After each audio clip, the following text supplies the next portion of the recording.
Oi, Oi, Pro. Henrique. Tudo bem, meu amor? Tudo bem, e você? Bem também, tudo em ordem. Bom. Hoje, revisão para atividade avaliativa, página 29 da apostila, tá bom, meu amor? Oi, Pro. Kaique, tudo bem? Tudo, e você?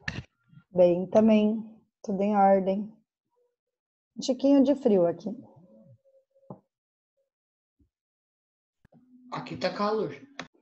Então, dependendo do lugar onde tá, se tá com sol, né, fica calor. Mas aqui onde a Pro tá na salinha, tá bem gelada.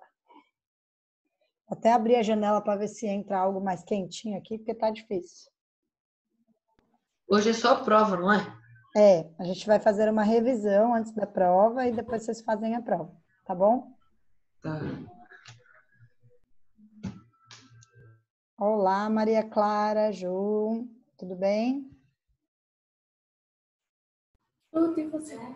Bem também, tudo em ordem, meu amor.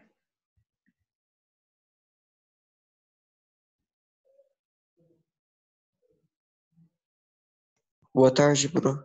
Boa tarde, tudo bem, Lucas? Tudo com você? Bem também, tudo em ordem.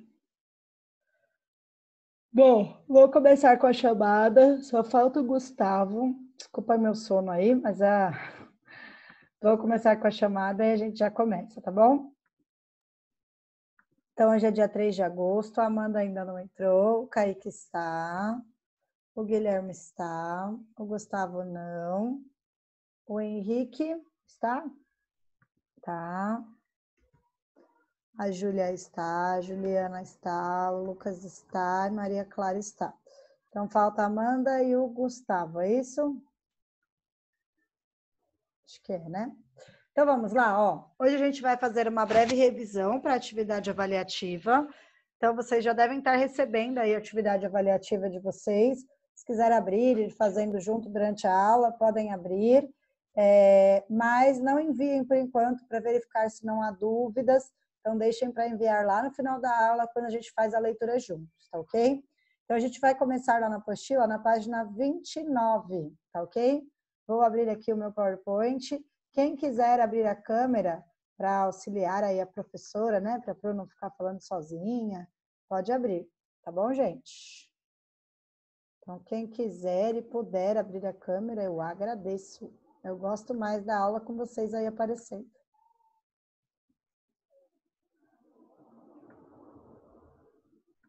O Guilherme já abriu.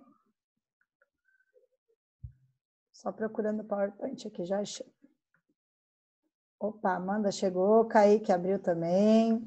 Mais alguém abrindo os vídeos para prover vocês, bem bonitão, arrumados, cabelos chiques, né? Cortados agora com a flexibilização, né, Kaique? Ó, vamos lá então, tá? A gente vai começar lá no Brasil holandês. Essa prova, vocês vão ver na hora que vocês abrirem ela aí, que ela tem uma novidade, que é uma questão aberta.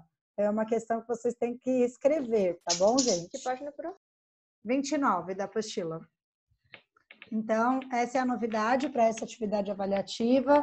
Eu acredito que outras terão questão abertas também, mas a nossa vai ter uma questão aberta, tá bom? Então, a gente vai se acostumando aí novamente com as questões abertas, questões dissertativas, tá? Então, a gente fala aí do Brasil holandês, né? Então, ele fala o seguinte: o Brasil holandês, 8º ano. Então, ele começa lá. Entre 1637, deixa eu só achar aqui. Nossa, câmera isso. Entre 1637 e 1644, os holandeses, então, ocuparam a região que hoje é o Recife, tendo como governador-geral Maurício de Nassau.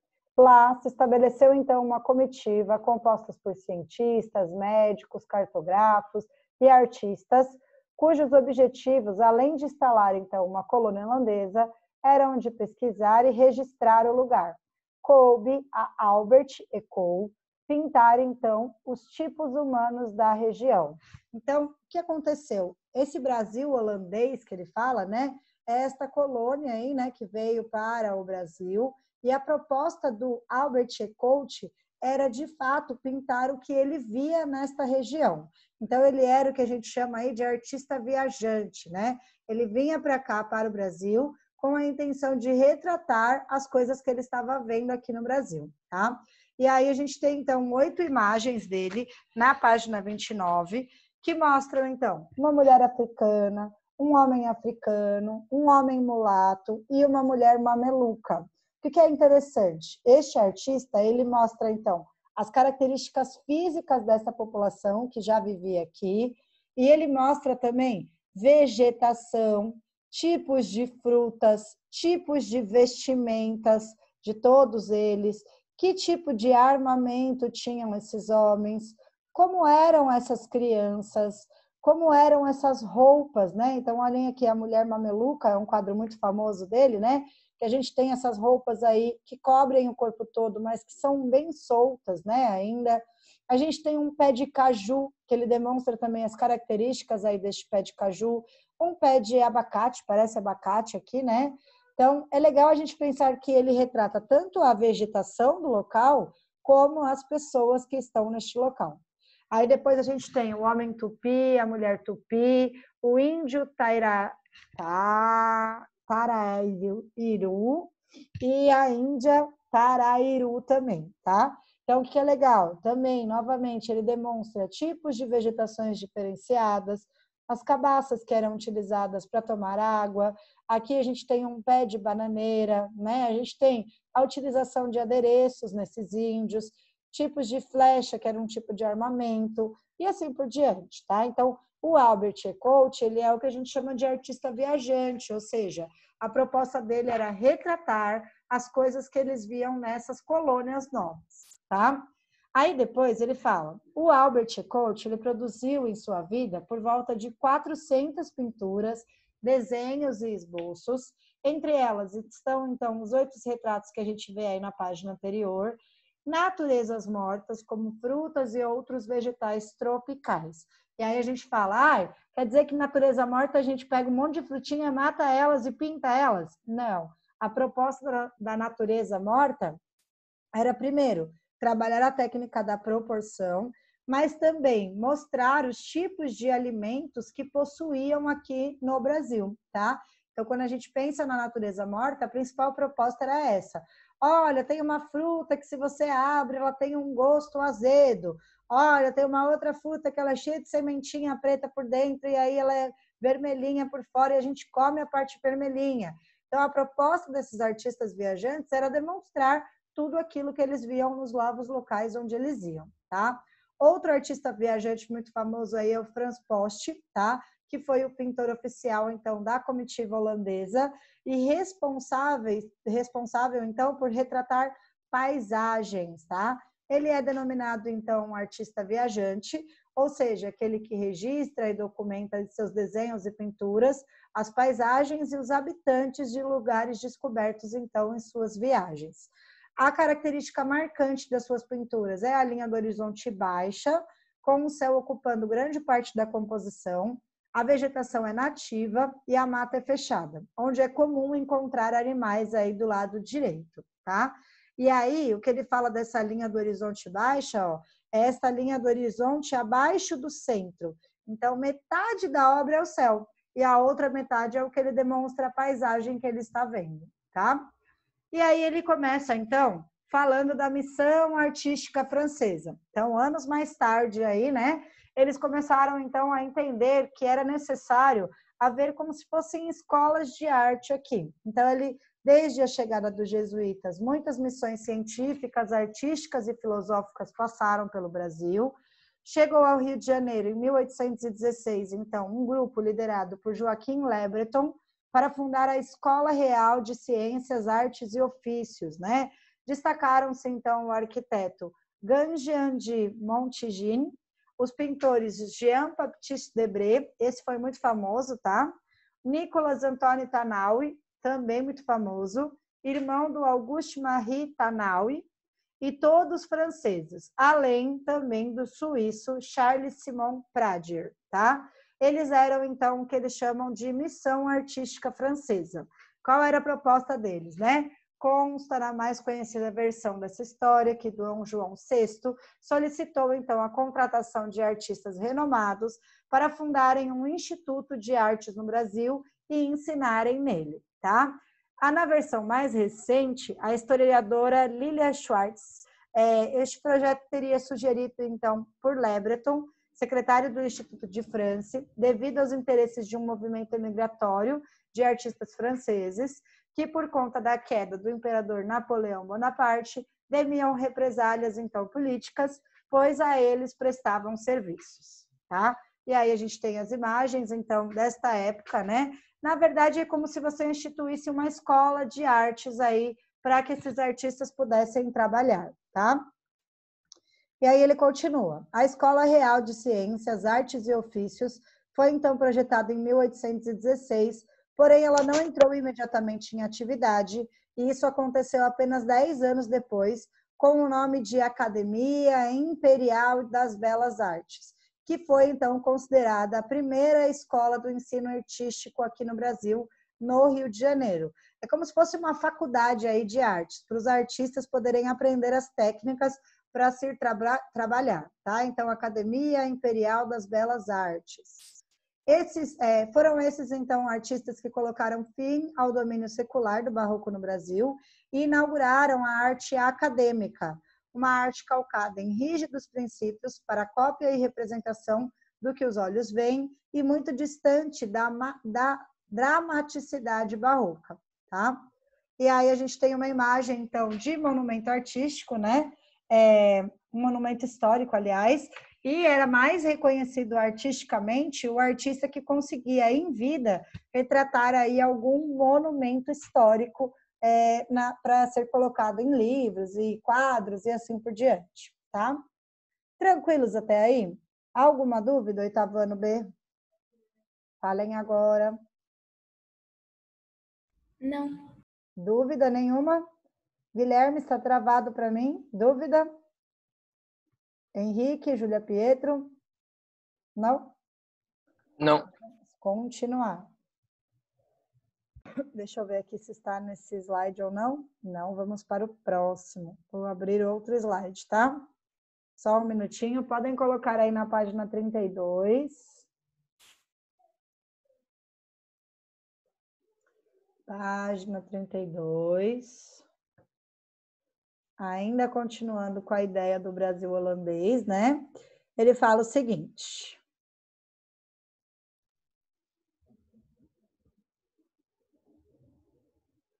Folclore ou arte popular? Então, vocês já devem ter ouvido em outros anos aí a palavra folclore, né? Que é muito utilizada aqui no Brasil. E aí ele fala o seguinte: os fluxos escravocratas e imigratórios trouxeram para o Brasil pessoas de vários países europeus, do Oriente Médio, do Japão e, mais recentemente, da Coreia, da China, da Bolívia e do Haiti, na Venezuela, tá? É uma mistura de pessoas de tantos países aí, que surge o que a gente chama de diversidade cultural do povo brasileiro. Então, por exemplo, se a gente pensa nos bolivianos aí, né? Eles chegaram ao Brasil e eles trouxeram consigo um pouco da sua cultura. As roupas que eles utilizam, as comidas que eles comem, são diferentes da que a gente está habituado aqui. E aí eles trouxeram um pouco dessa cultura para a gente também. E vice-versa, eles também acabam adquirindo um pouco da nossa cultura, porque eles não conseguem seguir de fato o que acontecia lá na Bolívia, tá? Muitos chamam, então, a cultura do povo de folclore. E a palavra já diz isso, né? Folk significa povo e lore significa sabedoria. Ou seja, é a sabedoria do povo. É o que eles trazem de cultura consigo, tá? Como é que são as vestimentas, as roupas, os hábitos, as danças, as músicas, entre outras coisas aí. Definição, então, que remete aos tempos colonialistas, e alguns preferem chamá-la de arte popular, mas as duas formas estão certas, tanto folclore quanto arte popular aí, reafirmando-se, então, que se trata de uma arte. Se é uma maneira como eles costumavam dançar no país deles, é uma arte trazida de lá, tá? E aí a gente tem, né? O Brasil é um país tão grande que o antropólogo Darcy Ribeiro, tá escrito errado aí o nome dele, o dividiu em 5 regiões culturais, cada um deles com suas artes populares e particularidades, repletas de danças, ritmos musicais, festas, comidas, artesanatos, vestimentas, lendas, mitos, tradições, entre outras coisas aí. E aí a gente respondeu essa pergunta, né? Falando que a gente fazia parte, então, do Brasil Caipira, né? Lembrando que ele fecha em 5 regiões aí, o Brasil Caboclo, o Brasil Sertanejo, o Brasil Crioulo, o Brasil Caipira e o Brasil Sulinos, né? Nós nos enquadramos aqui no Brasil Caipira e é legal a gente pensar aí que dentro do Brasil Caipira, por que estamos no Caipira, né? Por exemplo, a gente sofreu aí em meio a essa pandemia, pensando que a gente não pôde fazer nenhuma festa junina. A gente está habituado às festas juninas, né, no meio do ano. Então, festas juninas, festas do milho, encontros caltrins, né? A gente chama de vários nomes aí, dependendo de cada lugar, mas esse ano, por exemplo, a gente não pôde ter por conta da pandemia, tá? Gustavo, tudo bem com você, Gustavo? Sim. Tá sumido das minhas aulas? O que aconteceu? Nada. Meu amor, você precisa me enviar o trabalho, só falta você nessa turma. Você não me enviou ainda. Você esqueceu do trabalho? Hein, Gu? Gustavo? O do Totem? Isso mesmo. Tá, eu te envio hoje. Tá ok, eu aguardo seu trabalho, tá bom, Gustavo? Então, continuando, estamos fazendo a revisão para atividade avaliativa, tá bom, Gustavo? Continuando aí, ele fala o seguinte, né? Módulo 5, linguagem visual. As artes visuais, elas são também chamadas de artes plásticas, e são aquelas que dão formas, então, aos elementos visuais e que podem ser usados aí de diversas formas para fazer a arte. Ilustração é uma expressão artística que comunica, complementa, acompanha, informa, sintetiza ideias, imprime valores estéticos e textos ou imagens, e para se referir a desenhos, colagens, pinturas, fotografias, gravuras, entre outros aí. Utilizada geralmente em revistas, jornais, publicidades, livros e afins, a ilustração pode ser independente de textos e conter na imagem a sua informação principal. Então, às vezes, a gente nem percebe, né? Mas a linguagem visual é uma das linguagens que a gente mais trabalha. Por quê? A gente consome essa linguagem, a gente vive dessa linguagem, tá? E aí, ó, a apostila, então, continua aí para vocês. Ela fala o seguinte: ilustre no espaço abaixo, no espaço ao lado, né, um momento muito feliz que marcou a sua infância. Então, vocês já fizeram este desenho aqui, e aí ele fala, né, você sabia que o desenho, a pintura, a escultura, a gravura, a fotografia, a arquitetura, a instalação, entre outros aí, todos eles fazem parte das artes visuais? E a apostila vai trazer um pouco disso. Lá na página 34, ela fala, então, sobre esses tipos de artes visuais, tá? Conhecer, perceber e observar os elementos visuais possibilita-nos, então, comunicar e expressar as nossas ideias de modo não verbal.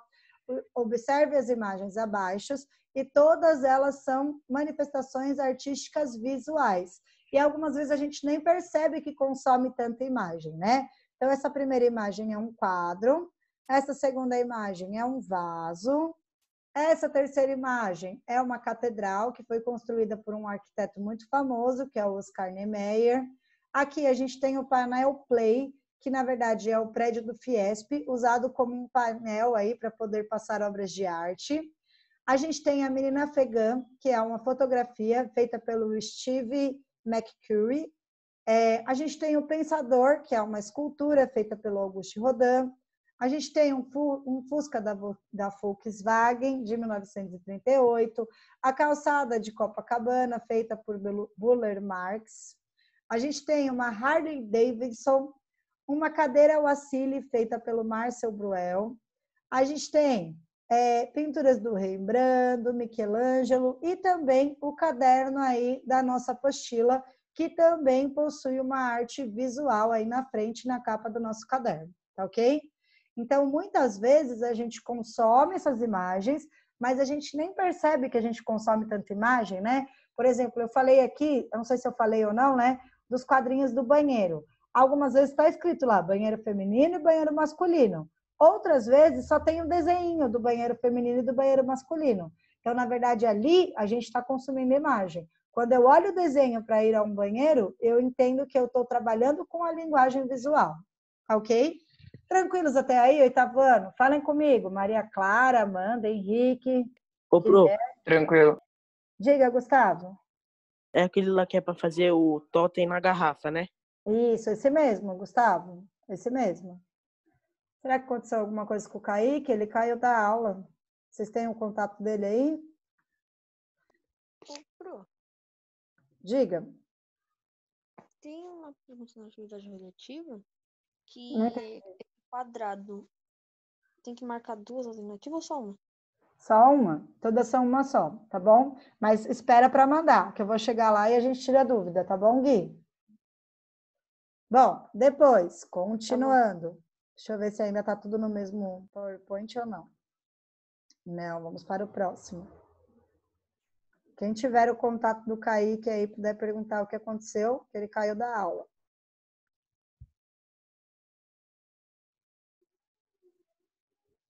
Oitavo ano B. Ai, meu Deus. Deixa eu fechar a da outra. Isso. Aí, ó, ele continua, então, falando sobre elementos da linguagem visual, tá? Deixa eu passar aqui para frente.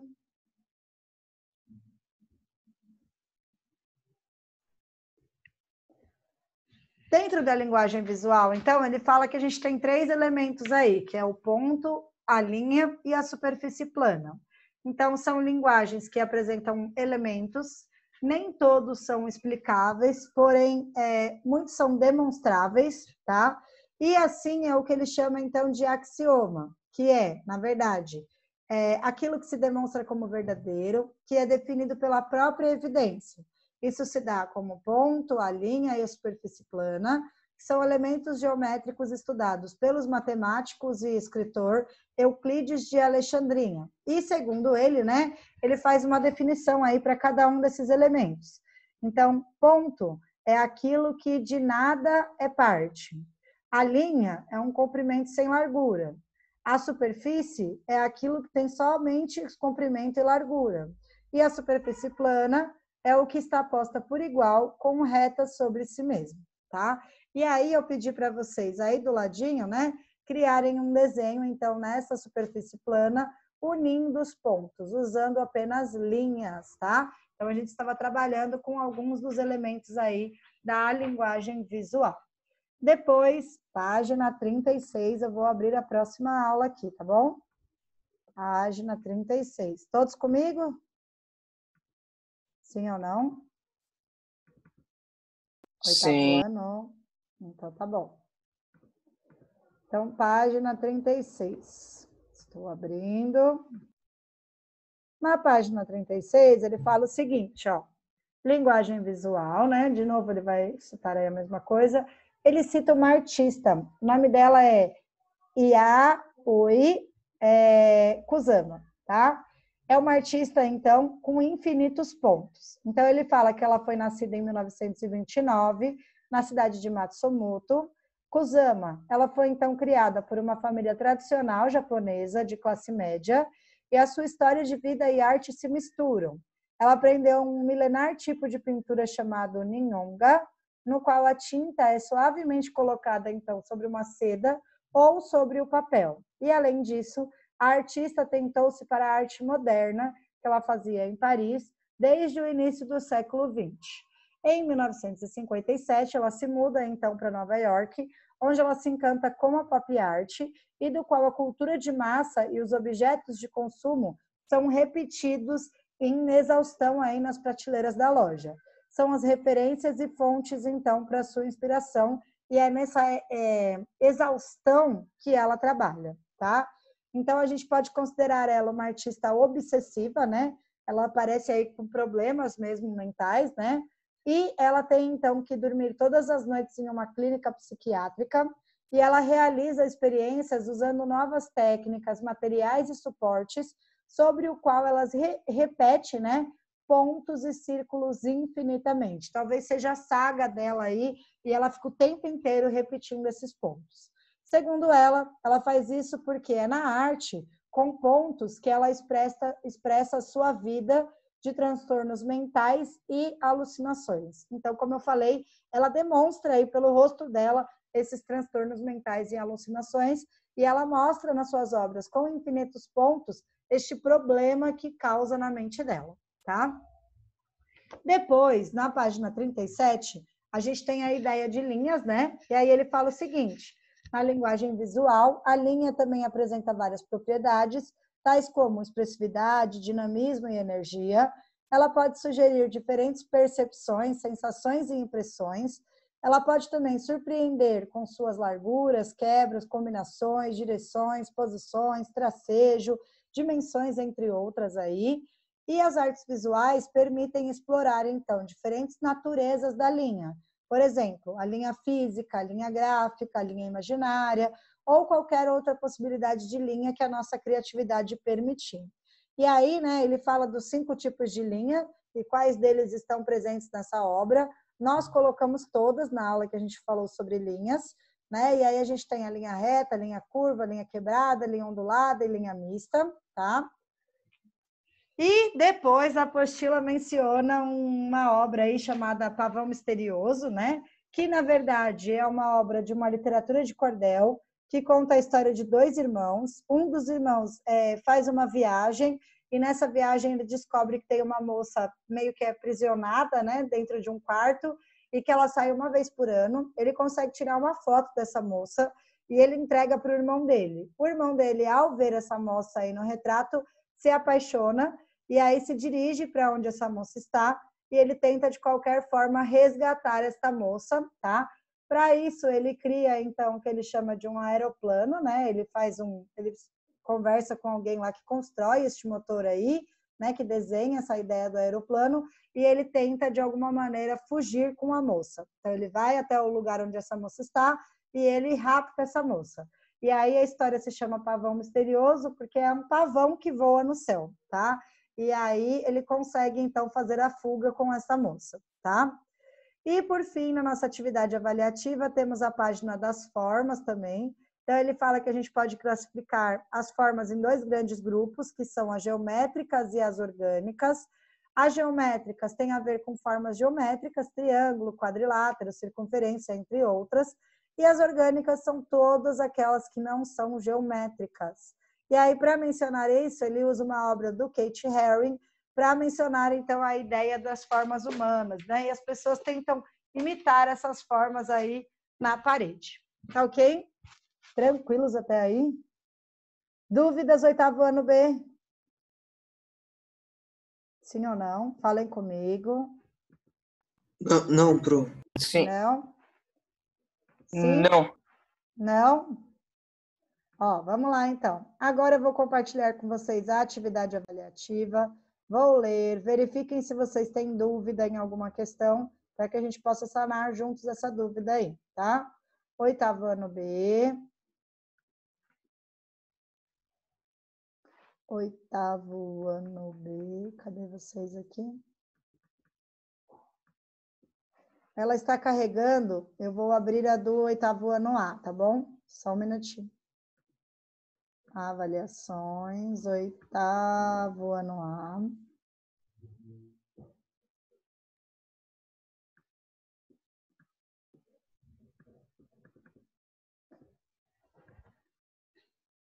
Atividade avaliativa bimestral de arte, 8º ano, tá? Leia atentamente as questões e assinale apenas uma alternativa para cada questão.